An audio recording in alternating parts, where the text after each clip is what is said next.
Hello friends, welcome to all. मी प्रतीक कुमार स्वागत करतो तुम्हा सर्वांचं पुन्हा एकदा ऑनएसच्या युट्यूब प्लॅटफॉर्म वरती. वेतन आयोग म्हटलं तर सरकारी कर्मचाऱ्यांच्या डोळ्यात एक वेगळी चमक असते. सध्या चर्चेचं कारण काय आहे तर 8वा वेतन आयोग आणि त्या अनुषंगाने होणाऱ्या चर्चेचा एक भाग हाही आहे की काय सरकारी कर्मचाऱ्यांचे पगार 400% वाढणार आहे का. म्हणजे याचाच अर्थ एखाद्याचा जर 2.5 लाख पगार असेल, एखाद्याचा पगार जर 2.5 लाख असेल तर त्याचा पगार काय 10 लाखांपर्यंत जाणार का.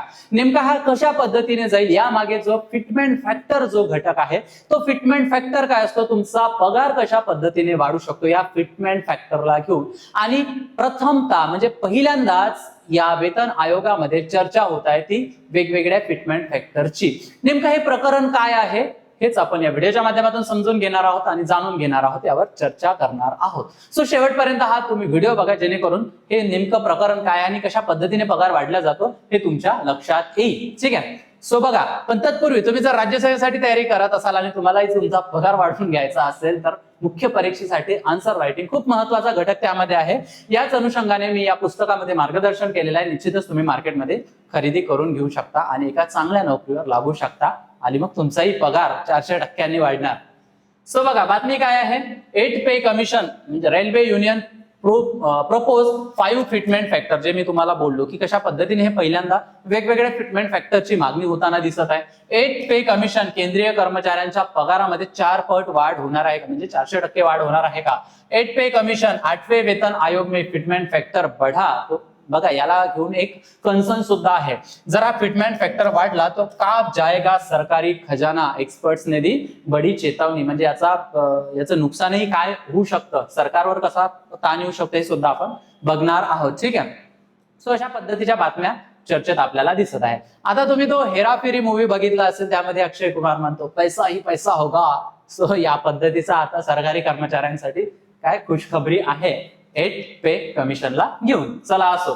आता बघा, सर्वात महत्वाचं काय तर वेतन आयोग. आता हा वेतन आयोग काय असतो आणि हा 8वा वेतन आयोग काय, त्याचे अध्यक्ष कोण आहे तर बघा, वेतन आयोग म्हणजे ज्याला आपण पे कमिशन म्हणतो. सो केंद्र सरकारने नियुक्त केलेला हा एक आयोग असतो जो केंद्र सरकारी म्हणजे केंद्रातले जे कर्मचारी आहेत त्यांचे वेतन असेल, भत्ते असेल किंवा त्यांचं जे निवृत्ती वेतन असेल, ठीक आहे, जे पेन्शन आहे यांचा आढावा घेऊन एक सुधारणा सुचवत असते. जनरली 10 वर्षानंतर असं हे जे पे कमिशन आहे किंवा जे वेतन आयोग आहे त्याची काय करत असते, नेमणूक केल्या जाते किंवा नेमला जात असतो आणि मग त्या अनुषंगाने सरकारला ते पाठपुरावा करत असतात. पगार किती वाढले पाहिजे, काय वाढले पाहिजे, कसे वाढले पाहिजे या एकूण गोष्टींचा त्यामध्ये आढावा घेतला जातो. आता बघा, 8वा वेतन आयोग कधी स्थापन झाला, ज्यावर 8व्या वेतन आयोगाच्या आजूबाजूला चर्चा होताना दिसत आहे.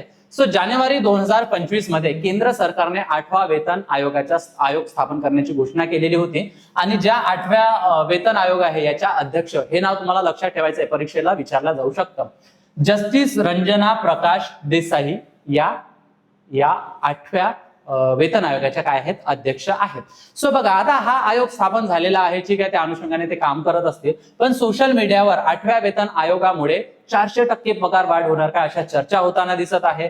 हा सरकारचा निर्णय अद्याप नाही, तर एका जी काही कर्मचारी संघटना आहे, जी काही रेल्वेची एक संघटना आहे, सो त्यांनीही हा फॉर्म्युला त्यांना मांडलेला आहे आणि मग नेमका हा 400% पगार कसा वाढू शकतो हे आपल्याला बघणं अपेक्षित आहे. ते सुद्धा आपण बघून घेऊया. पण त्यासाठी तुम्हाला सर्वात महत्वाचं म्हणजे फिटमेंट फॅक्टर काय असतो यामधला हा समजून घेणं आवश्यक आहे. तेव्हाच तुमच्या लक्षात येईल की पगार कशा पद्धतीने वाढू शकतो. आता बघा, जेव्हा काही आपल्याला पगार मिळतो, ठीक आहे, सो महत्वाचा त्यामध्ये एक कॉन्सेप्ट असतो बेसिक पे. ठीक आहे, काय असतो बेसिक पे. आणि या बेसिक पेला घेऊनच हा फिटमेंट फॅक्टर काम करत असतो. बघा, जेव्हा तुमच्या हातात पगार येतात तर एक तुमचं बेसिक पे असतं, म्हणजे तुमचं बेसिक पे काय 18,000 असेल किंवा 2400 असेल, जे ग्रेड पे आपण ते काय म्हणत असतो. सो 2600 असेल, कोणाचं 3200, 4600 असं लेवलनुसार ते बेसिक पे आपल्याला वाढलेलं दिसून येत असतं. सो यामध्येच हा जो बेसिक पे असतो हा फिटमेंट फॅक्टरसाठी महत्वाचा असतो. सो बघा, आता फिटमेंट फॅक्टर म्हणजे काय तर जुन्या बेसिक पेला लावला जाणारा गुणक आहे. म्हणजे एक आकडा आहे जो या तुमच्या बेसिक पेला काय करणार, मल्टिप्लाय करणार. आणि जेव्हा मग आपण मल्टिप्लाय करत असतो तर त्यामध्ये वाढ जी आहे ती आपल्याला बऱ्याच प्रमाणात दिसून येतं. ठीक आहे. सो बघा, आता जो आपल्याकडे 7वा वेतन आयोग होतो, आयोग होता त्यामध्ये काय आहे तर समजा जर एखाद्याचं 18 बेसिक पे असेल म्हणजे 18,000 जर बेसिक पे असेल त्याला जो गुणक लावलेला होता ठीक आहे हा जो फिटमेंट फॅक्टर लावलेला होता तो काय लावलेला होता 2.57 म्हणजे 5.7 ठीक आहे. सो यामुळे मग 18,000चं जे बेसिक आहे ते तुमचं कितीवर गेलेलं होतं 46,207 म्हणजे यानुसार तो पगार त्या तुमचा गेलेला होता येते लक्षामध्ये. सो या अनुषंगाने काय दिसतं आपल्याला हा फिटमेंट फॅक्टर दिसून येतो. आणि मग हा जो गुणक आहे ठीक आहे हे बघा इथे current basic salary into fitment factor म्हणजे तुमचं न्यू बेसिक पे म्हणजे नवीन बेसिक पे तयार होते यालाच आपण फिटमेंट फॅक्टर म्हणतो. मग आता याचाच आधार नवीन मूलभूत वेतन निश्चित करण्यासाठी केला जातो. येथे लक्षामध्ये फिटमेंट फॅक्टर तुमच्या लक्षात काही जास्त मोठी गोष्ट नाही इथे फक्त हा आकडा जो आहे जो तुमच्या बेसिक पेला गुणाकार करणार आहे त्यालाच आपण फिटमेंट फॅक्टर म्हणतो. सो त्यामुळे फिटमेंट फॅक्टर हा वेतन वाढीचा सर्वात महत्वाचा घटक आहे ठीक आहे. तुमचं जे काही भत्ते वगैरे आहे ते तर वेगळंच आहे पण तुमचा जो मूळ पगार आहे त्याच्या अनुषंगाने हा फिटमेंट फॅक्टर महत्वाचा आहे ठीक आहे. आय होप तुमच्या लक्षात आलेला असेल एवढा काही तो कॉम्प्लिकेटेड नाही. पण बघा आता फिटमेंट फॅक्टर तुम्हाला समजलेला आहे आणि मग पगार कसा वाढू शकतो आणि प्रस्ताव काय आहे तर Indian railway technical supervisor association या संघटनेने काय आहे नवीन ग्रेडेड फिटमेंट फॅक्टर सुचवलेला आहे आणि याच अनुषंगाने चर्चा होताना म्हणजे 400% पगार कसा वाढणार या अनुषंगाने तुम्हाला दिसून येत आहे. तर बघा जेव्हा आपण सरकारी नोकरीमध्ये असतो सो अनेक पद्धतीच्या लेवल्स आपल्याला त्या ठिकाणी पाहायला मिळतात लेवल 1 पासून तर लेवल 18 पर्यंत ठीक आहे. सो त्यांनी काय सुचवलेलं आहे लेवल 1 ते 5 म्हणजे हे खालची लेवल झाली म्हणजे तुमचं जे बेसिक पे आहे समजा लेवल 1 ला आपल्याला 18,000 त्या ठिकाणी दिसून येतं येते लक्षामध्ये. आणि मग असं जर इकडे जर आपण वाढत गेलं तर इकडे तुम्हाला 2.5 लाख म्हणजे 2.5 लाख हे तुमचं तितकं त्या ठिकाणी काय बेसिक पे वगैरे तुम्हाला दिसून येईल ठीक आहे. जसं जसं तुम्ही वरत जाल हा एक पिरॅमिड मध्ये तुमच्या लक्षात येऊ शकतं ठीक आहे. हे खालचं जे आहे ते लेवल 1 ते 5 लेवल 6 ते 8 इकडे जर गेलं लेवल 9 ते 12 आणि इकडे गेलं लेवल 13 ते 16 आणि मग सगळ्यात वरती जर गेलं तर तुम्हाला असा भरगच्च पगार त्या ठिकाणी दिसून येईल. या पद्धतीच्या लेवल्स आपल्याला दिसून येतात ठीक आहे. आता बघा आता हे पे लेवल आहे आपल्याकडे लेवल 1 ते 5 मध्ये. सो याच्यामध्ये प्रस्तावित फॅक्टर जो दिलेला आहे जो फिटमेंट फॅक्टर दिलेला आहे तो किती दिलेला आहे 2.92 म्हणजे या पद्धतीने तुमच्या बेसिक पेला म्हणजे तुमचं जर 18,000 हे बेसिक पे असेल लेवल 1 साठी लेवल 2 साठी वेगळं असेल 3 साठी वेगळं असेल 4 साठी वेगळं असेल तर ह्या लेवल 1 ते 5 साठी तुम्हाला 2.92 ने जर मल्टिप्लाय केलं तर तेव्हा मग तुमचं बेसिक पे जे काही नंबर येईल तो तुमचा बेसिक पे दिसून येईल. आणि अशा पद्धतीने लेवल 6 ते 8 साठी 3.06 लेवल 9 ते 12 साठी 3.15 लेवल 13 ते 16 साठी 3.62 आणि मग लेवल 17 ते 18 साठी दिलेला आहे 4.38 म्हणजे इथं जर ज्याला 2.5 लाख ज्याचं बेसिक आहे त्याला जर 4.38 न मल्टिप्लाय केलं सो तो गेला मग 10 लाखाच्या घरात त्याचा तेवढा पगार जाईल येते लक्षामध्ये. म्हणून मग ही 400% वाढ कशी आहे हे सर्वांनाच मिळणार नाही आहे तुमच्या लेवल नुसार मिळतील अशी चर्चा आहे. हे अर्थातच काही ते कन्फर्म झालेलं नाही त्यावर सरकार काय निर्णय घेतो आयोग काय शिफारस करते ठीक आहे या अनुषंगाने ते सगळं तुम्हाला दिसून येईल. आय होप हा फिटमेंट फॅक्टर आणि कशा पद्धतीने तुमच्या लेवल नुसार पैसा वाढू शकतो पगार वाढू शकतो तुमच्या लक्षात आलेलं असेल. आता बघा या गोष्टीला समर्थन आहे आणि अपोज आहे म्हणजे विरोध सुद्धा आहे. समर्थन काय तर उच्च पदासाठी जास्त फिटमेंट फॅक्टरची मागणी आहे. मागणी का आहे तर बघा मोठी वाढ का आवश्यक आहे म्हणजे तुम्ही जर हायर पोस्टवर असाल तर मोठी वाढ का पाहिजे तर वरिष्ठ सरकारी अधिकाऱ्यांचे वेतन खासगी क्षेत्राच्या तुलनेने कमी आहे. मग आता तुम्ही जर बघितलं ज्या खासगी काही कंपन्या आहे IT कंपनी जे आहे तिथले जे काही महत्वाचे पद आहेत त्यांना म्हणजे लाखोनं करोडोनं पॅकेज त्या ठिकाणी दिसून येतात आणि सेम क्वालिटीवाला माणूस जर गव्हर्नमेंट मध्ये असेल सो त्याला तितक्या मोठ्या प्रमाणात पॅकेज दिसून येत नाही जर भ्रष्टाचार सोडला तर ठीक आहे.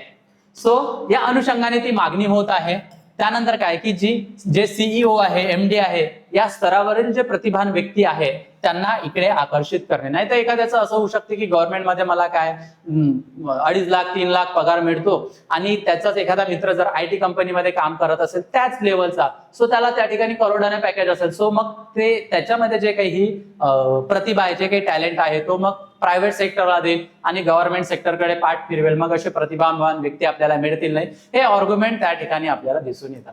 ठीक आहे, हसण्याचं कारण तुम्हाला सुद्धा माहित आहे. जागतिक स्पर्धेत दर्जेदार प्रशासकीय नेतृत्व टिकवण्यासाठी चांगलं वेतन हे आवश्यक असतं, अशी ही डिमांड करण्यात येत आहे. आणि यामुळे या फिटमेंट फॅक्टरला घेऊन काय करण्यात येत आहे, समर्थन देण्यात येत आहे. ठीक आहे. आणि जेव्हा सरकारी कर्मचाऱ्यांची गोष्ट येते, सगळे सरकारी कर्मचारी काय असतात, युनाइट होत असतात पगारासाठी. बघा तुम्ही पार्लमेंटमध्ये सुद्धा बघितलं असेल, जेव्हा आमदार खासदाराचे वेतन वाढवत असतात त्याला कोणीच विरोध करत नाही, है ना. हा एक महत्वाचा भाग आहे. आता बघा विरोध का करण्यात येत आहे, तर कार्यक्षमता वाढवेल की विषमता वाढवेल. म्हणजे काय आहे, पगार वाढल्याने तुमची कार्यक्षमता, तुमचं टॅलेंट वाढणार आहे का, तर अर्थातच होय असू शकतं, नाही असू शकतं. पण शक्यता आपल्याला जे टॅलेंट ऑलरेडी तुमच्याकडे आहे तेच त्या ठिकाणी मेंटेन ठेवण्याचा ते प्रयत्न करतील. सो कार्यक्षमता वाढेल का, यावर म्हणजे प्रश्नचिन्ह तयार होतो.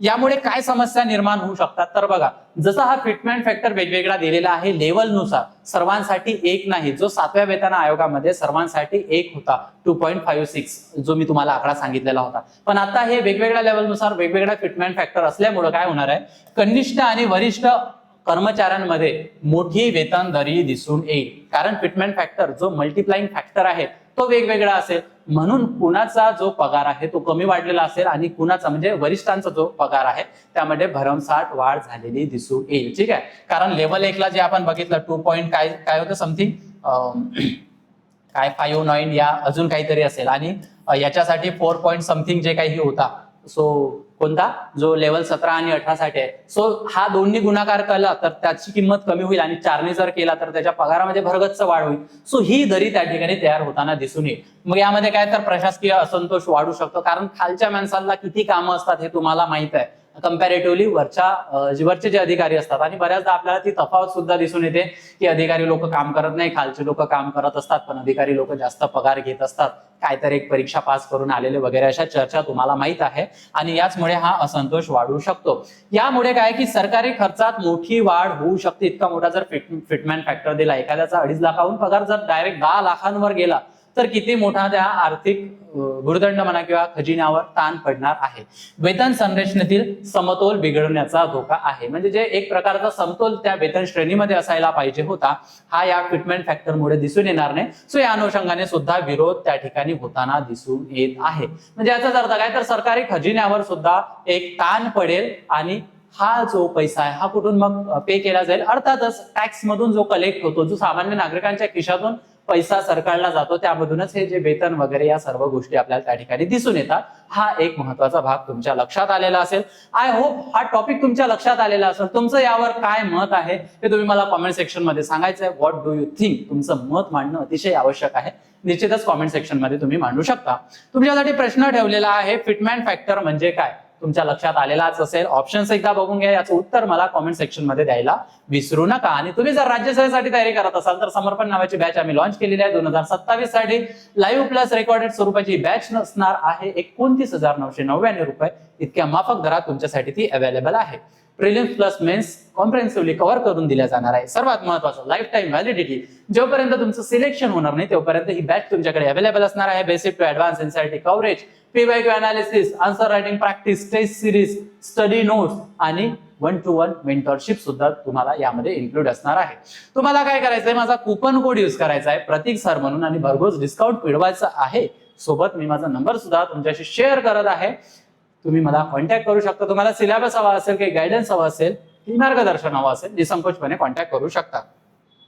आणि तुम्हाला काय करायचं आहे, ऍप्लिकेशन डाउनलोड करायचं आहे जे गुगल प्ले स्टोअर आणि ऍप स्टोअरला अवेलेबल आहे, ज्यामध्ये आहे notes, NCERT, state books, current affairs, mind map, syllabus, quiz, अजून काय पाहिजे.